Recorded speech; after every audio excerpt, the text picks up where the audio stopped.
তো ফাইনালি আমরা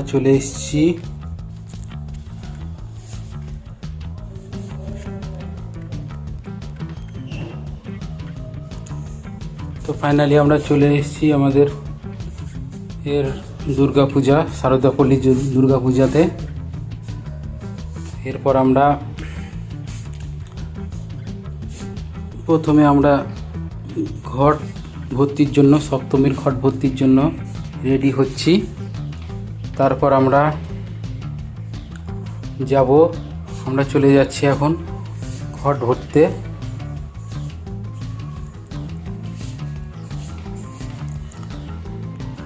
সবাই মিলে একসঙ্গে আমরা যাচ্ছি ঘট ভর্তি করতে। দেখুন, মা শারদাপল্লী, মা দুর্গা দেবীর ঘট ভর্তির জন্য আমরা এখন সবাই মিলে হেঁটে যাচ্ছি। কেউ দৌড়াচ্ছে। তো সপ্তমী পূজা উপলক্ষে আমাদের এই ছোট্ট ব্লগ ভিডিও যদি ভালো লাগে তাহলে অবশ্যই শেয়ার, লাইক, কমেন্ট করবে এবং আমাকে ফলো করে সঙ্গে থাকবে আমার পেজে। দেখো, কলা বউ, যেটা আমরা কলা বৌসান বলি বা কলা গাছকে করে রেডি করা হচ্ছে। দেখেন, পুরোহিত কলা গাছটাকে খুব সুন্দর করে সাজিয়ে গুছিয়ে কলা বউ স্নান করাচ্ছে। সপ্তমীর পূজার জন্য ঢাক বাজছে, কখনো কখনো আবার শঙ্খ, উলুধ্বনি এবং বিভিন্ন রকমের হচ্ছে। তো আমরা কিন্তু ঠাকুরমশাই কিছু হয়তো নেবার জন্য বলছে। এইভাবে আমাদের সপ্তমীর সকালটা কাটছে। দেখুন, সপ্তমী মা দুর্গা পূজার সপ্তমীর সব আয়োজন এবং কলা বউ স্নান করার জন্য যেসব বিধি নিয়ম পুরোহিতরা দেয় বা পালন করে, সেটাই এখানে করা হচ্ছে। এরপর আমরা তারপর ফুল টুল দিয়ে পূজা অর্চনা পুকুরের মধ্যেই করা হবে। দেন আমি একটু আমাদের সব শারদাপল্লীর সদস্য সব সঙ্গে কিছু পরিচয় করাচ্ছি। তো দেখুন কি হচ্ছে, সব দেখাচ্ছি। এখানেও সব কিছুটা ওয়েট করতে হচ্ছে, মানে ঠাকুর যে পূজা অর্চনা করছে সেটা চলতেই আছে। তো সেই জন্য আমরা একটু ওয়েট করছি। দেন ওয়েট করার পর আমরা আবার আমাদের পূজা মণ্ডপের দিকে রওনা দেব। দেখুন, আমি পূজার মণ্ডপের দিকে রওনা দেওয়ার জন্য শুরু করেছি। সব নিজ নিজ ঘট ভরছে। আমিও প্রতি বছর এই ঘট ভরি, যেহেতু আমার কালা অসুচ আছে, সেই জন্য আমি ভরছি না। তো এবার আমরা চলে এলাম। সব ভিডিও দেখালে অনেক লং হয়ে যাবে, সেই জন্য যতটা পেরেছি আমি ছোট করে করার চেষ্টা করেছি। দেন আমরা পূজা মণ্ডপের দিকে চলে আসছি, আমাদের পূজা মণ্ডপের দিকে।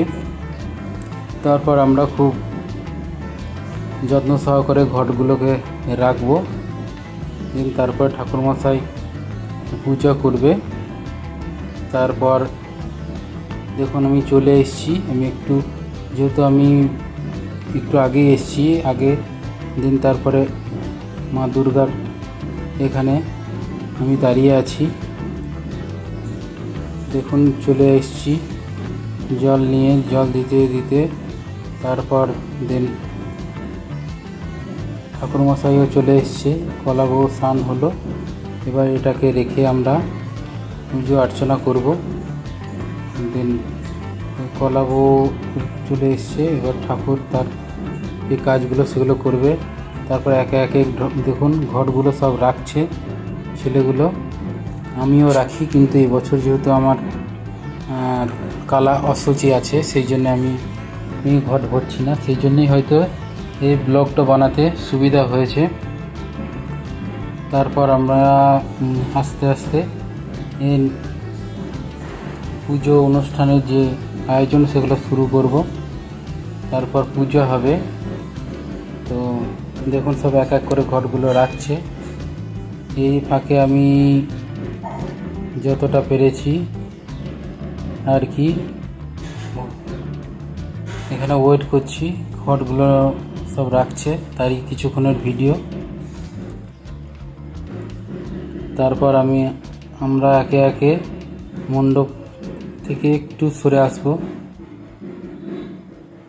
অনেক দুঃখ এবং অনেক যন্ত্রণা দিয়েই কিন্তু আমাদের এই পূজা অনুষ্ঠান। তো কোথায় কোথায় ঠাকুরমশাই দেখিয়ে দিচ্ছে কিভাবে ঘট রাখতে হবে, সেইভাবেই রাখা হচ্ছে।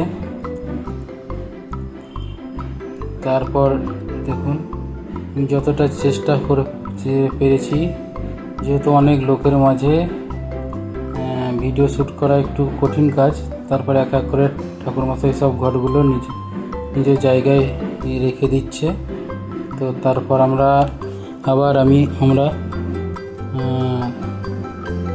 নিজের জায়গায় দেখুন কিছু কিছু লোক আস্তে আস্তে ঘরে রেখে চলে গেল।